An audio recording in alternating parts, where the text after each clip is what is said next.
সময় হয়ে যাবে না, এখান থেকে সোজা বাইর যাবে। মাছ কিনবে না এখান থেকে মাছ নেওয়ার সময় হয়ে যাবো। লস ভাঙে এখানে মাছ নিয়ে গেলে কিন্তু নষ্ট হয়ে যাবো। এখান থেকে মাছ অর্ধেকেরই নষ্ট। তাহলে কি হবে যদি সোনা হয়ে যাস তাহলে আপনি সোনা মুখে ঘুরে ফিরে শেষ করেন। তাহলে প্যান্ট হারে নিয়ে ওখান থেকে সোজা সোনা হয়ে যাবেন।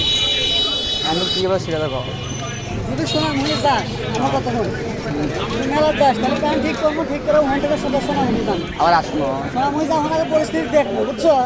তারপরে যদি প্রয়োজন মনে হয় তাহলে যাওয়ার সময় এখান থেকে যাওয়ার সময় মাছ নিয়ে যাবে। হবো তা হবো ওই ওখান থেকে আসতে 15-30 টাকা ভাড়া লাগবে। আবার ধর ওইখান থেকে আসতে পরে সমান করে 30 টাকা এই 5 টাকা কম বেশি দেবে। আবার থেকে আসা লাগবে 10 মিনিট, আর 8 মিনিট সাংঘাতিক।